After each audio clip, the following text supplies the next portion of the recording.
Welcome back. Last time, we learned to trace a gentle S-curve and turn measurements into probabilities. Today, we step through a new door into the great oak library. Look up. A living oak grows right through the middle of the room, and all around it, loan applications drift like paper leaves. Each leaf is a person, someone hoping to buy a home, start a shop, plant something new in their life. Our question today is simple. Given what we know about an applicant, should the loan be approved? And the answer will come from something wonderfully familiar: asking good questions, one at a time.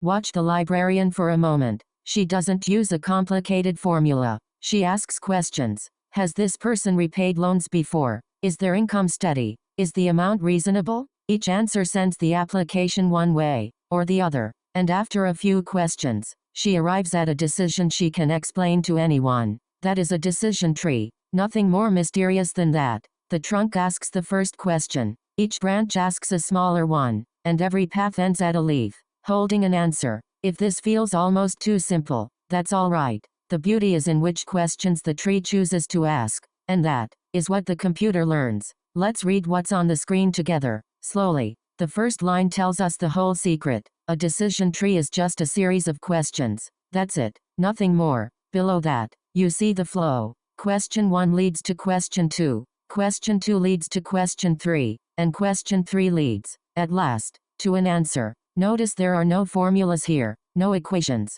just a gentle chain of questions, each one narrowing things down a little more. Keep this little picture in your mind, because every piece of code we write today is simply teaching the computer to build this chain, and to choose, all on its own, which questions are worth asking.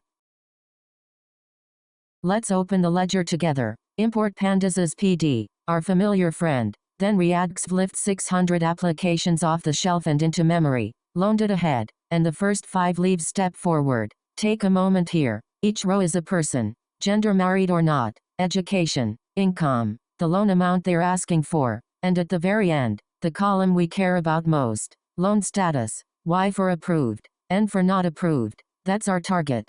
.info shows us each column's type. And notice something. A few entries are written in faded ink. Missing values.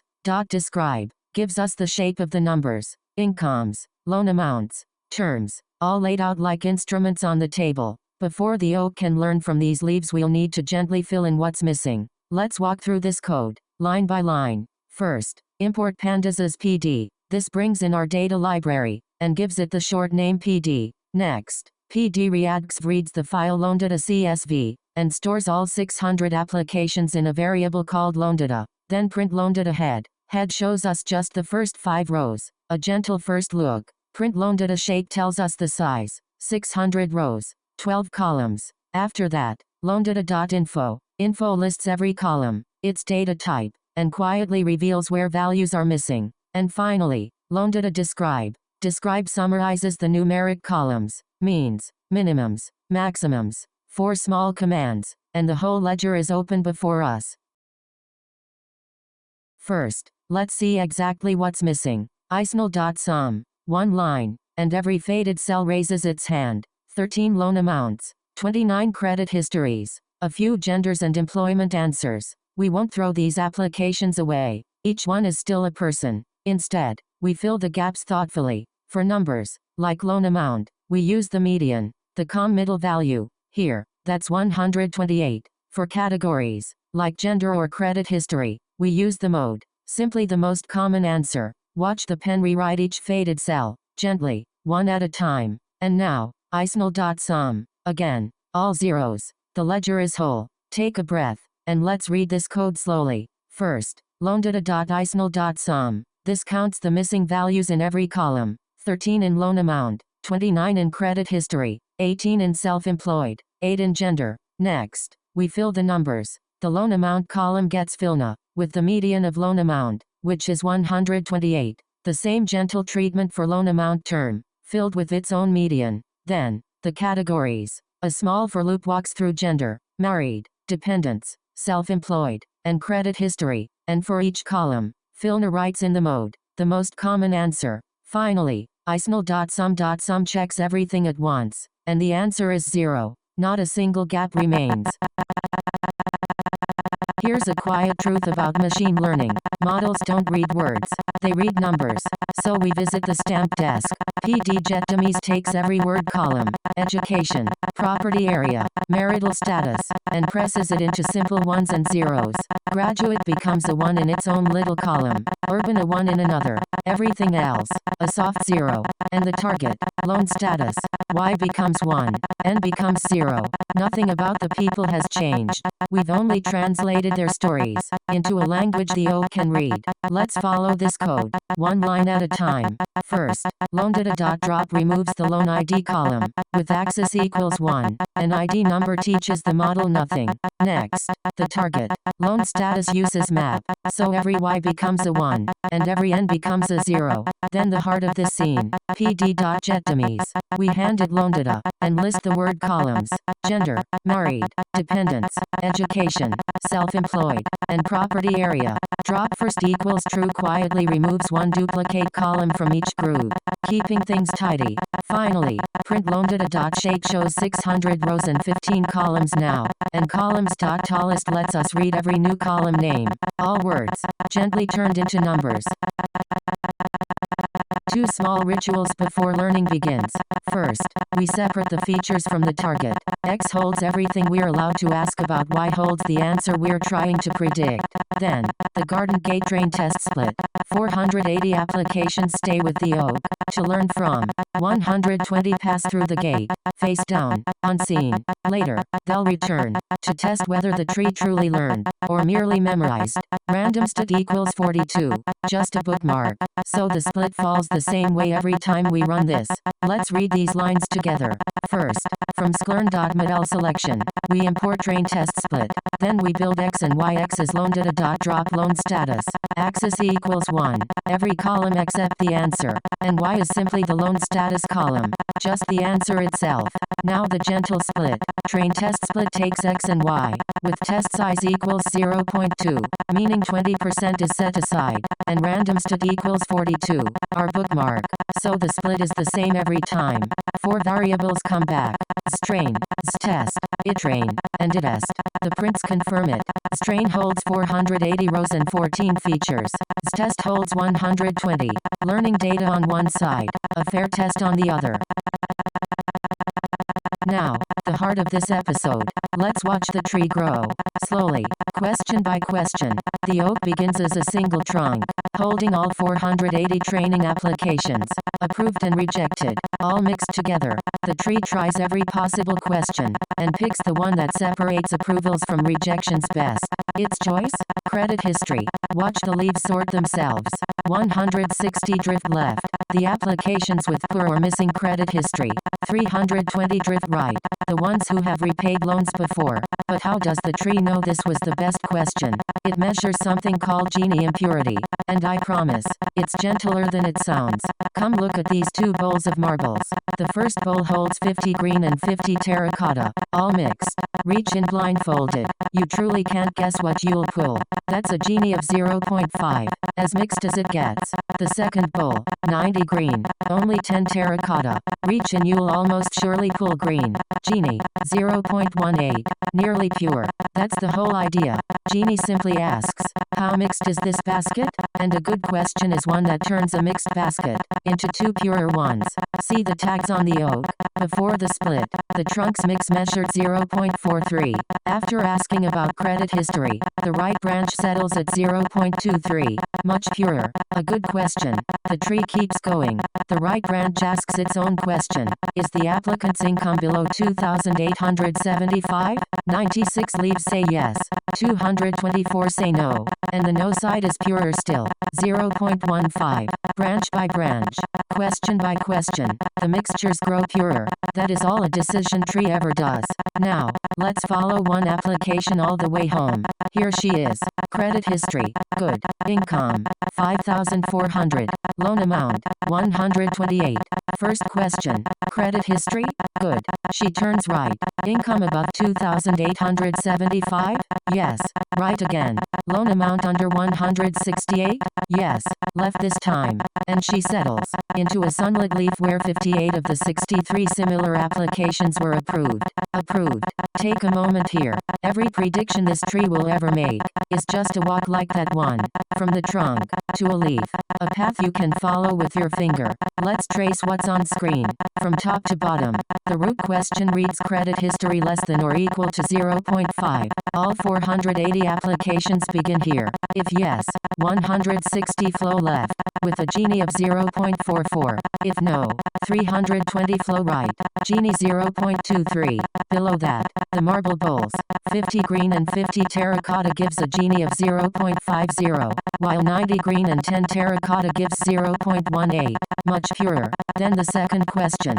Applicant income less than or equal to 2,875 splitting 320 into 96 and 224. And at the bottom, one journey, right, left, landing at a leaf where 58 of 63 were approved. Everything we just watched, slowly, the computer now does in a heartbeat.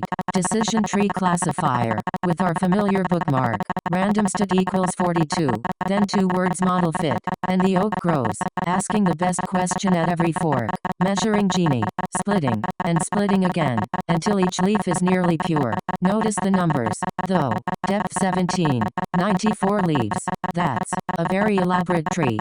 Hold that thought, we'll return to it soon. Only a few lines here, but let's savor each one.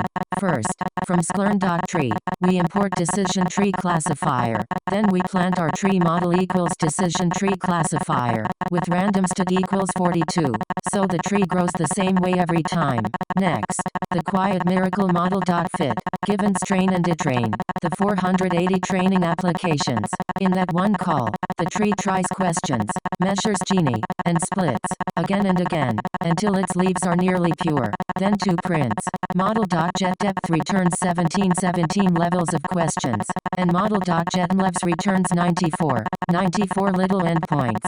Hold those 2 numbers softly in mind. They will matter very soon. One of the loveliest things about a decision tree is that you can simply look at it, plot tree, and the oak paints its own portrait. Every box is a question. Every box shows its samples, its Gini, its leaning. Green for approved, terracotta for rejected. There's the root, exactly as we watched it grow. Credit history, 480 samples, Gini 0.43, and feature importances tells us which questions carried the most weight. Look at the branches. Credit history, 0.41. Nearly half the tree's wisdom flows through that one bough. Then applicant income, loan amount, and gender, barely a twig. The tree hardly used it at all. No black box here. Every decision, out in the open, written on the branches. Let's walk through this gently. First, we import matplotlib.pyplot as PLT, and plot tree from sklearn.tree. PLT.figure sets a generous canvas, 20 by 10. Then plot tree draws the model. Feature names come from x.columns. Class names are rejected and approved. Filled equals true paints each box with its leaning. Max depth equals 3 shows only the top levels, so it stays readable. And font size 9 keeps the labels gentle. PLT.savifig saves the portrait as lonetree.png, and PLT.show displays it. Next, feature importances. We wrap model.featureImportances in a PD.series, indexed by x.columns. Then sort the values, largest first, and take the top 5. Credit history leads at 0.41, then applicant income at 0.19, and loan amount at 0.17. A new application arrives. Someone the tree has never met. A graduate, married, income of 4,800. A co-applicant earning 1,500, asking for a loan of 130, with a clean credit history. Model predict, and watch the leaf travel. Right, left, and it settles. Approved, with a probability of 92%. And here is the quiet gift of a decision tree. If this applicant asks why, we can answer. Good credit history, sufficient income, a reasonable amount. The path is the explanation. Let's read this prediction code slowly. First, we build new applicant as a PD.data frame with 1 row. Applicant income is 4,800. Co-applicant income, 1500. Loan amount, 130. Loan amount term, 360. And credit history, 1.0. A clean record. The one hot columns follow. Gender male is 1. Married yes is 1. Property area semi-urban is 1. And the rest are set to 0. Notice the little bracket at the end. X dot columns. That keeps the column order identical to training. Then model.predict gives the answer. And model.predict proba gives the confidence. The prints translate it for us. The prediction is 1. So approved. And the probability of approval, rounded to 2 places, 0.92. Now the moment of honesty. The 120 test applications return from behind the gate. The tree has never seen them. Let's see how it does. The confusion matrices are planting bed. 4 quadrants. 70 approved correctly. 25 rejected correctly. 95 right. Out of 120. But look at the other 2 beds. 15 were approved that shouldn't have been. And 10 deserving applicants were turned away. Accuracy, 79%. Precision, of all the loans we approved, 82% were truly good. Recall, of all the deserving applicants, we found 88%. Not bad, but here's something curious. On the training data, this tree scores a perfect 100%. Perfect on what it studied, weaker on what it hasn't seen. That gap has a name. Let's look at it gently. Breathe. And let's take this line by line. From sklern.metrics, we import accuracy score, precision score, recall score, F1 score, and confusion matri. Then import equals model.predictives test. The tree answers all 120 unseen applications at once. Confusion matri compares it with import, and prints 4 numbers. 25 correctly rejected, 15 approved that shouldn't have been, 10 rejected that deserved approval, and 70 correctly approved. Then the 4 gentle measures. Accuracy score, 0.79. Precision score, 0.82. Of the loans we approved, how many were truly good? Recall score, 0.88. Of the deserving, how many we found? And F1 score, 0.85. A calm balance of the 2. Come up into the crown with me, and look closely.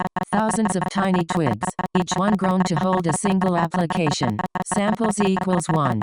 Samples equals 1. The tree didn't just learn the patterns, it memorized every leaf in the library. On its training data, it scores 100%, but on new applications, only 71. This is overfitting. Like a student who memorized last year's exam, and stumbles on this year's.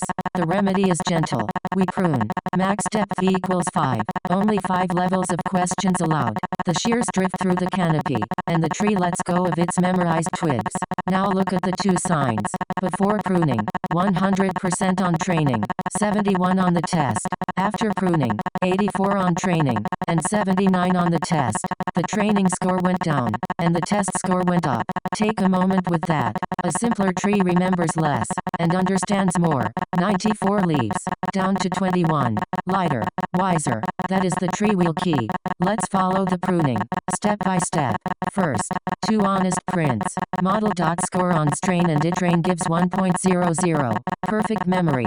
Model.score on test and itest gives only 0.71. Weaker judgment. So we prune. Prunedmiddle equals decision tree classifier with max depth equals 5. And random stat 42. Only 5 levels of questions allowed. Then prunedmiddle.fit on strain and itrain grows the smaller tree. Now the scores again. Train accuracy settles at 0.84, and test accuracy rises to 0.79. Finally, the leaf count. Model.NextGEN shows 94 before. Prunedmiddle.NextGEN shows just 21 after. Less memory, more understanding. Our tree has earned its rest. Joblib dump. And everything the oak learn folds gently into a single file lone middle pkl. We'll keep it as a carved wooden bookmark. Every branch of the prune tree engraved in miniature, wrapped in cream paper, tied with ribbon, and shelved beside the compass, the loom, the watering can, and the jars. Any day, any program. Joblib load, and the whole oak unfolds again, ready to answer. Just a few peaceful lines to close. First, import Joblib. our librarian for finished models. Then joblet.dump takes two things, prunedmiddle, the tree we chose to keep, and the file name, lonemiddle.pkl. In one line, everything the tree learned is folded into a single file on disk. Below that, the reunion, loadedmiddle equals joblet.load of lonemiddle.pkl, and the whole tree unfolds again, exactly as it was. To prove it still remembers, we call loadedmiddle.predict on new applicant, and it answers with a 1. Approved. That's the whole ritual. Dump to save, load to wake it up, anytime, in any program. Where does this quiet tree live? Outside our library, in banks deciding loans and credit, much as we did today, in clinics, where triage checklists branch just like our oak, in insurance offices, customer service desks. And here's why the world keeps choosing trees. Even in the age of grander models, they can explain themselves. When a regulation says, tell the applicant why, a decision tree simply points to its path, question by question, in the open daylight. Let's read the notice board together, softly. The first line says banks, loan and credit approval, with explainable reasons, exactly what we built today. Next, medicine, triage checklists and diagnosis support, questions branching just like our oak. Then insurance, claim assessment, deciding which claims need a closer look. After that, customer service, routing requests, each question sending a message down the right tray. And the last line may be the most important. Anywhere the law asks, explain your decision. A decision tree can always answer that, because its path of questions is the explanation itself. 5 quiet places, where this simple idea does honest, everyday work. Our oak made mistakes today, 25 of them, even after pruning. And that's alright. One tree, one point of view. But listen, through that open door, a whole grove of trees, each one grown a little differently, each with its own opinion. What if, instead of trusting one tree, we let 100 of them vote? That's next time, in the Whispering Grove, Random Forest. Rest here a moment. You've grown something real today. When you're ready, the next door is open. Let's read the end card together, one soft line at a time. Episode 6, complete. The project, loan approval prediction with a decision tree. And look at everything you gathered. Cleaning missing values with median and mode filna. One hot encoding with pd.jetdemies. The train test split.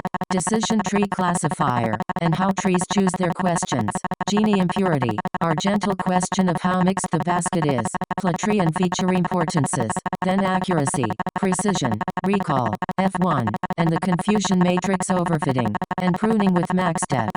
And finally, saving models with Joblet. 9 skills, resting quietly on one card. And the last line points ahead. Episode 7, Random Forest, the Whispering Grove.